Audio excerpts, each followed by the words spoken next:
mystère de la vérité restauratrice Mivresse avec Dr Gaoudé, tu connaîtras la vérité et la vérité t'affranchira.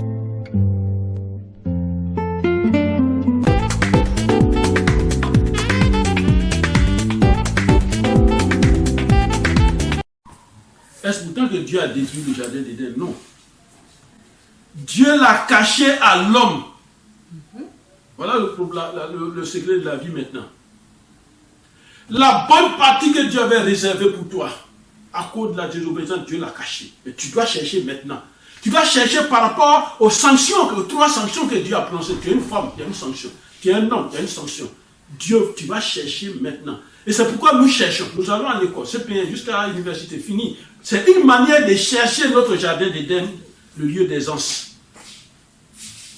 Dieu a mis des gardes pour ne pas que l'homme y revienne. Amen. Les chérubins, pour ne pas que l'homme y revienne.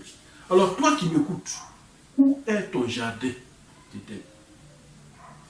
Où est ton jardin d'Éden? Tu as un lieu d'aisance que Dieu a disposé pour toi.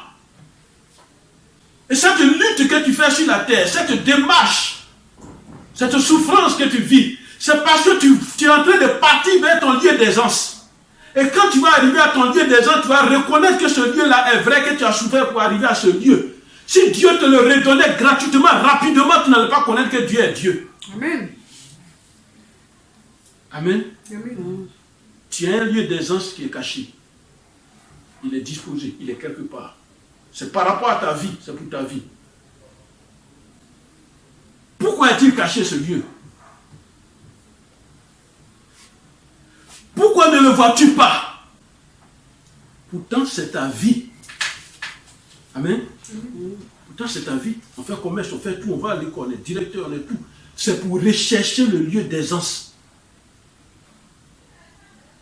Alors, à partir de ces sanctions que je viens de dire, voici comment sont devenues nos vies. Amen. Voici comment sont devenues nos vies. Parce que notre thème dit, quelle vie as-tu? Chacun de nous a sa vie. Mais quelle vie tu as? Alors, à partir des sanctions du jardin d'Éden, qu'est-ce que ta vie est devenue? Qu'est-ce que ma vie est devenue? Comment sont devenues nos vies? C'est ce qu'on appelle le genre de vie de l'homme. Pourquoi ce genre de vie que nous allons parcourir aujourd'hui, pourquoi c'est devenu comme ça? Alors donc, pourquoi ce genre de vie? Prenons le livre de Proverbes. Prenons le livre de Proverbes. La sagesse va nous parler. C'est le livre de la sagesse. Proverbe 11, verset 19. Proverbe 11, verset 19. Écoutons la parole de Dieu. Proverbe 11, verset 19. Proverbe 11, verset 19. Écoutez la parole de Dieu. La parole de Dieu dit. Verset 19. Le méchant fait. Proverbe 11, verset 19. Ainsi, la justice conduit à la vie. Proverbe 11, verset 19. Ainsi, la justice conduit à la vie. Un instant. Il dit, ainsi, la justice conduit à la vie. Si tu es dans la justice, c'est comme si tu montes dans le camion pour réussir. Amen. Sur la terre des hommes, les injustes n'hériteront pas le royaume des cieux. Pourquoi introduire l'injustice dans ton entourage toi-même? Quel que soit ton niveau, tes occupations, ton rang, tu es un responsable. Pourquoi être injuste parmi les hommes? La parole de Dieu te dit ce matin, ainsi la justice conduit à la vie. Ainsi, où est ta vie? La justice conduit à la vie, mais celui qui poursuit le mal trouve la mort. Voilà. Mais celui qui poursuit le mal, il trouve la mort. Deux choses. La vie et la mort. C'est un choix. Et c'est ce choix-là, cette erreur-là que nos parents ont fait d'abord dans le jardin d'Éden. Amen. Amen. Et ce choix est toujours devant nous. Et Dieu nous précise aujourd'hui que la justice conduit à la vie. Amen. Amen. Et celui qui poursuit le mal, celui qui dans sa vie, lui, il ne cherche que le mal, à faire du mal aux gens. Qu'est-ce qu'il fait? Sa vie, c'est une vie de mort qu'il prépare. Pourquoi? Alors dans Proverbe 18, verset 21. Proverbe 18, verset 21. Il va nous parler. Il va nous dire le pourquoi de tout ça. Proverbe 18, verset 21. La parole de Dieu nous dit. La mort et la vie. Voilà. Il dit, la mort et la vie sont au pouvoir de la langue. Voilà. Quiconque l'aime en mangera les fruits. La mort et la vie, deux choses sont sur nos langues. Si on fait une guerre dans un pays, c'est la langue ça a commencé par la langue d'abord. On a parlé. Sinon, on ne s'est pas levé comme ça, réfléchi par les armes. Non, non, non. Non, non, non. La langue a dit, lui là, il est comme ça, l'autre est comme ça. S'il y a guerre, par là, dans une maison, l'autre a dit, l'autre a dit. S'il y a bonne chose dans la maison, c'est que la langue a dit aussi. On va faire mariage, on va faire fête, on va parler ça, on va préparer ça, on va faire ça. La langue a donné cette joie-là. Et puis ça va venir. Amen. Amen. Et il nous dit, la mort et la vie sont au pouvoir de la langue. C'est le secret de la vie. Amen. Amen. Ce n'est pas tout ce qu'on entend qu'on dit. Ce n'est pas tout ce qu'on voit qu'on parle dedans. Amen. Amen. C'est dangereux. Amen. Amen. Alors ces gens de vie qu'on va voir aujourd'hui sont en deux groupes. D'abord, il y a le monde physique. Nous vivons, nous voyons là. Ça, c'est le monde physique, le monde visible. Et puis, il y a le monde invisible, le monde spirituel. Et dans le monde physique que nous voyons, dans lequel nous sommes, nous voyons, tu as porté chemise rouge, pagne, tout ça, on voit la couleur. Dans ce monde visible-là, il y a mauvaise vie et puis il y a bonne vie. Amen. Mais il n'y a pas intermédiaire, il n'y a pas quelqu'un qui doit dire, moi je suis bon, je suis mauvais en même temps. Non, non, non. Ou tu es mauvais, ou bien tu es bon. Dans le monde invisible, qui est le monde spirituel aussi, il y a mauvaise vie et puis il y a bonne vie. Pourquoi? Dans le monde spirituel, il y a ceux qui sont vrais chrétiens. Au milieu là, moi je ne considère pas, la Bible ne considère pas ça, ça n'existe pas. Il y a ceux qui sont vrais chrétiens. Dans le monde spirituel, il y a ceux qui sont avec Satan, le diable, qui sont sorciers, féticheurs, charlatans, marabouts. Tout ce qui est mauvais, c'est ça qui est leur pensée. Ça, c'est leur monde, ça. Donc c'est pour vous dire, il y a deux grands groupes. Mauvais et puis bonne vie. Mauvaise vie, bonne vie. Il n'y a pas d'intermédiaire devant Jésus. Ou c'est mauvais, ou c'est mauvaise vie, ou c'est bonne vie. Et c'est pourquoi Jésus nous dit de ne pas pécher. Parce que c'est le péché qui conduit dans la mauvaise vie. Amen. Amen. Alors maintenant, voyons quelque chose. Voyons maintenant les mauvaises vies. Et puis après, on va voir les bonnes vies. Et c'est la Bible qui va nous révéler les mauvaises vies et les bonnes vies. Amen. Amen.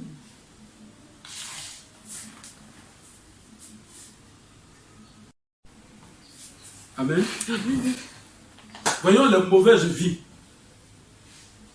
Maintenant, j'ai Exode 1, verset 14. Exode 1, verset 14. Exode 1, verset 14. Alice, tu dis. Exode 1, verset 14. Suivez la parole de Dieu. Exode 1, verset 14. On va découvrir quelque chose. Premier livre de la Bible. Exode 1, verset 14.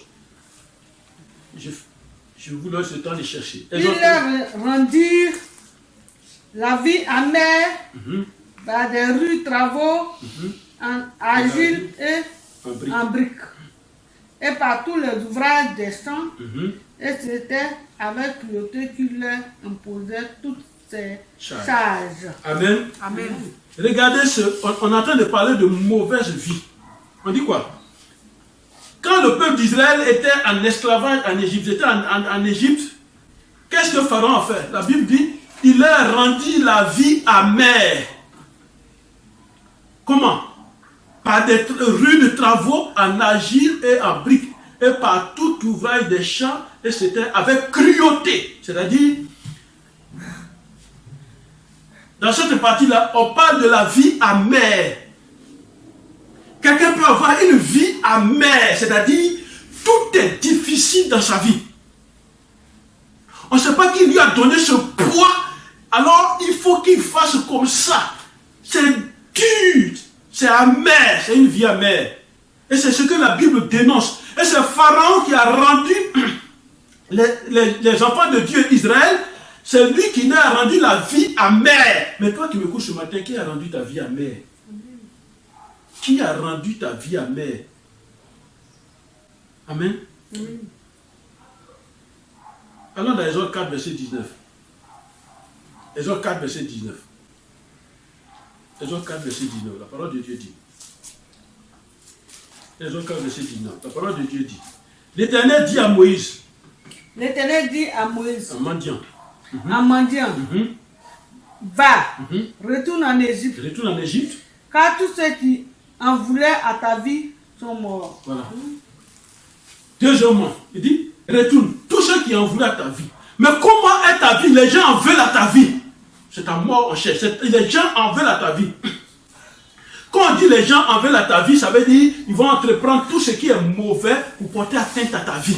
Les gens en veulent à ta vie. Mais il dit à Moïse, retourne. Parce que tous ceux qui en veulent à ta vie sont morts maintenant, tu es libre.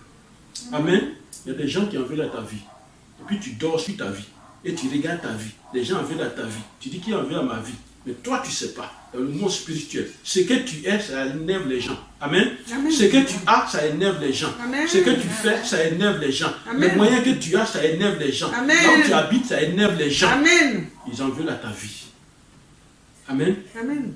Sors de là au nom de Jésus. Amen. Amen. Donne-toi cette force de sortir de là au nom de Jésus. Regardez une autre mauvaise vie. Et ce que nous parcourons, ce n'est pas toi qui as créé d'abord. Quelqu'un a rendu la vie amère. Mais il faut que tu te réveilles de ton sommeil spirituel pour savoir que ta vie est amère. La vie, là, c'est pas quand j'ai eu les 3 repas du jour, donc ma vie, c'est fini, c'est bon. Non, non, non, c'est pas ça. Non. Les 3 repas n'ont rien à voir avec le combat. Amen. Amen. Exode 21, verset 23. Exode 21, verset 23. Alice, tu peux lire. 21, verset 23. La parole de Dieu dit.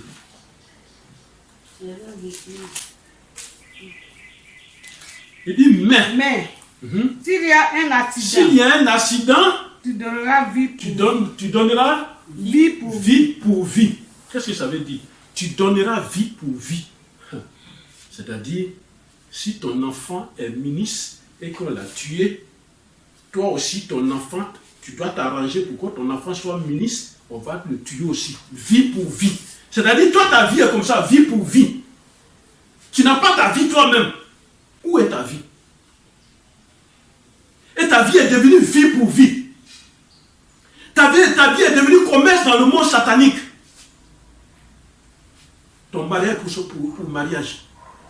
On a gâté le mariage de celle-là, on doit gâter aussi le mariage de ta fille. On a gâté le travail de ton fils, on doit gâter le travail de mon fils aussi. Vie pour vie. Amen. Il faut dire, ma vie n'est pas vie pour vie. Ma vie n'est pas vie pour vie. Ma vie n'est pas vie pour vie au nom de Jésus. Ma vie n'est pas vie pour vie au nom de Jésus. Ma vie appartient à Jésus-Christ. Ma vie appartient à Jésus-Christ. Au nom de Jésus. Au nom de Jésus. Amen. Amen. Amen. Je ne vais plus donner les versets, mais ce que les vies sont, vous allez découvrir les versets après. Amen. Il y a la vie ôtée. Dans l'ordre 35, verset 30. La vie ôtée. C'est-à-dire, tu marches, on te voit, mais ta vie a ôté. On a enlevé ta vie et on attend la date. Il faut dire, je refuse au nom de Jésus. Je refuse au nom de Jésus. On ne va pas ôter ma vie au nom de Jésus. On ne va pas ôter ma vie au nom de Jésus. Si ma vie était ôtée, si ma vie était ôtée, j'ordonne maintenant. J'ordonne maintenant Que ma vie me revienne. que ma vie me revienne. Au nom de Jésus. Au nom de Jésus. Amen. Il y a ce qu'on appelle la vie sous rançon. C'est-à-dire, comme on a dit à Jésus, il dit, que me donneras-tu pour que je vous le livre? Pour que je vous livre Jésus. C'est-à-dire, on doit payer quelque chose. Et ta vie est sur ça. Il faut dire, ma vie ne dépend pas de cette sorcellerie. Ma vie ne dépend pas de cette sorcellerie. Au nom de Jésus. Au nom de Jésus. Il y a ce qu'on appelle la vie en gage. C'est-à-dire, la vie en gage, c'est quoi? J'ai ma carte d'identité. Et puis je veux crédit. Donne-moi 50 000 francs. Et dis-moi, qu'est-ce que tu me donnes pour que je sois sûr que tu vas me rembourser? Donne-moi ta carte d'identité. Puis je donne la carte d'identité. Donc, dès cet instant, ma vie en gage. Ma carte d'identité en gage. Amen. Voilà. C'est-à-dire que tout ce que je fais maintenant dépend de ça. Amen. La vie en gage. Chrétien doit comprendre ces choses-là. chrétien doit connaître ces choses pour savoir libérer sa vie au nom de Jésus. Amen. Amen. Il y a la vie en suspens. Deutéronome 28, verset 66. La vie en suspens, c'est-à-dire quoi? Quand on dit la vie en suspens, ça veut dire quoi? Je donne un exemple simple pour qu'on comprenne. On a commencé une réunion. Mais là, on a fait la réunion. Et puis pour une raison quelqu'un dit, bon, cette réunion-là, on ne va pas terminer, on arrête d'abord. Et un autre jour, on va continuer. Donc toi, ta vie, on a décidé dessus. Et puis c'est suspendu, ça attend le jour de la réalisation de ton malheur. Et ta vie est suspendue, la vie en suspens. Il faut dire que je refuse ça au nom de Jésus. Je refuse ça au nom de Jésus. Amen. Allons dans Deutéronome 28, verset 66. On va lire ça au moins. Ta vie sera comme en suspens. Ta vie sera comme en suspens. Devant toi. Devant toi. Tu trembleras la nuit Voilà. et le jour. Tu douteras de ton existence. Voilà. Et il allait plus loin. Il dit ta vie en suspens. Toi-même, tu as douté de ton existence. C'est-à-dire quoi? Tu n'as plus de décision. Tu n'as plus de pensée. Et quand on fait quelque chose, tu as dit, mais si je vais là-bas, qu'est-ce qu'on va dire? Qu'est-ce que je suis? Voilà. Tu as douté de toi-même. Amen. On peut être sans vie. On a ôté la vie, donc sans vie. Comme un homme de ma région, plus âgé, il est mort il y a longtemps maintenant, il dit je vis même comme si je ne vis pas. Et ça, c'est une réalité. Tu vis, mais on ne te considère même pas. On ne te voit même pas. Ta vie est sans vie. Amen. Tu es sans vie. Un autre élément encore qui donne mauvaise vie. La vie exposée. Comment toi tu es, puis ta vie est exposée à tout le monde connaît ta vie. Comment? Juge 9, verset 17 le dit. On peut lire, hein, Juge 9, verset 17, ou bien Psaume 119, verset 109. Amen. La vie exposée. On n'expose pas sa vie à n'importe qui. Ce que tu fais, tu n'as même pas fini, c'est déjà exposé. Pourquoi? Tu dois qui? Car mon Père a combattu pour nous. Il a exposé sa vie. Il a exposé sa vie. Et il a délivré de la main de mendiant. Voilà, la vie exposée. Prenons le Psaume 119, verset 109. Psaume 119, verset 109.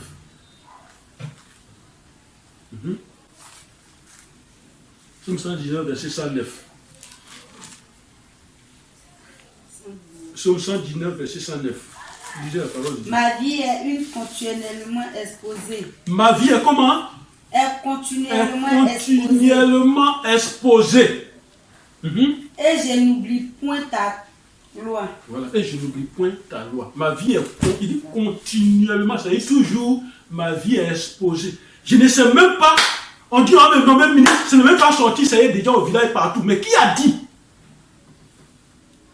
Ma vie est exposée. Frère, toi qui suis cette vidéo, sois un peu discret sur ta vie. Ta vie t'appartient, ce n'est pas une vie à partager. Amen. Amen.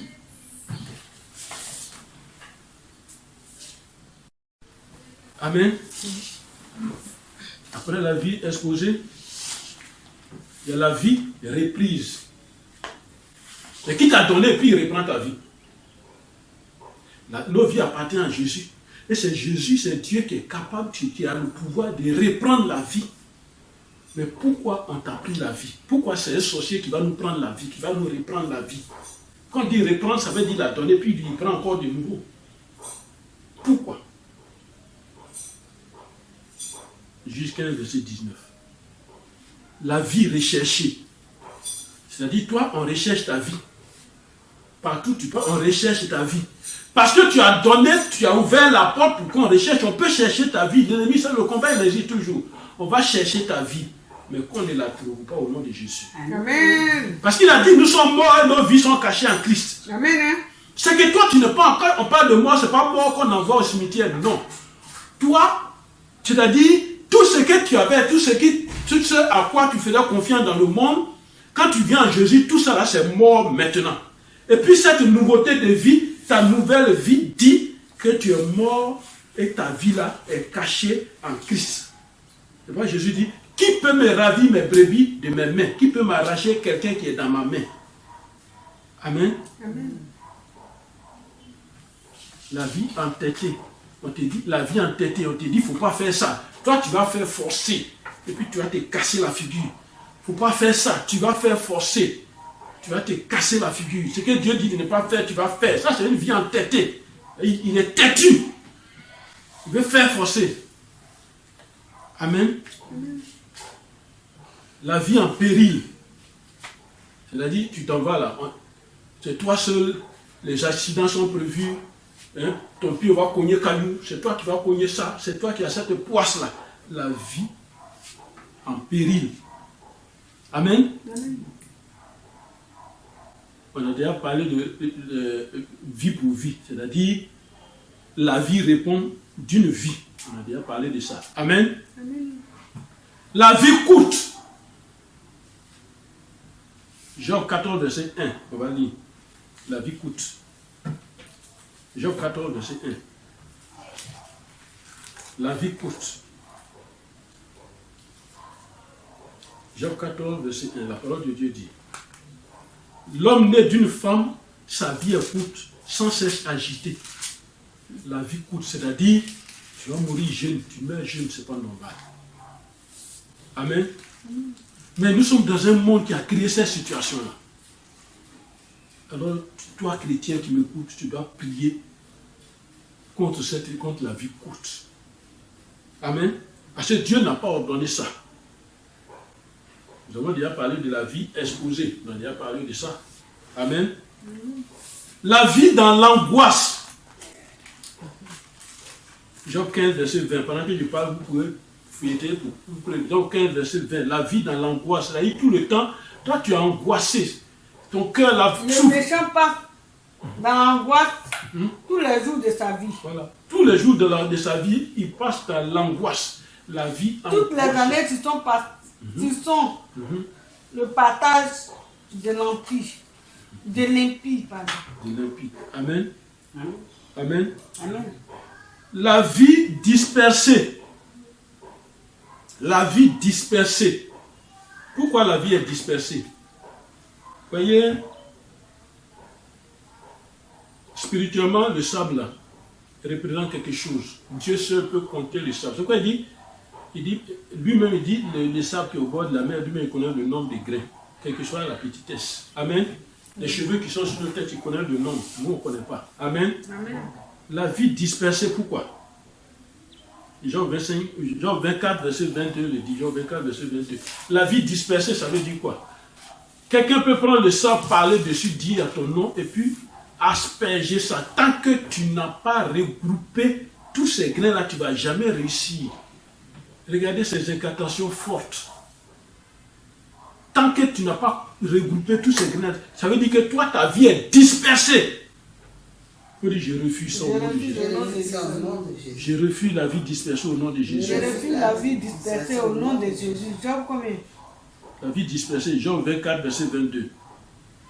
Non. Dieu, par sa force, prolonge les jours des violents.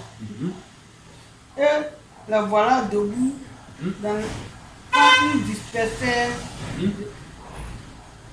de la vie. Amen. Amen. Voilà. C'est pourquoi Dieu est en train de réunir, il a réuni tous ses enfants, Israël et Juifs, il les a ramenés là où il avait prévu Israël. La vie dispersée. La vue foulée à terre. Jean 33, verset 28. La vue foulée à terre, c'est-à-dire, toi, ta vie là, on marche sur toi. Amen. La vie consumée dans la douleur. Psaume 31, verset 10. Ta vie là, c'est comme un feu de douleur. Toute ta vie, c'est dans la douleur. Et cette douleur là est un feu, ça ne s'arrête jamais. Toujours, c'est toi qui es dans de grandes douleurs. Amen.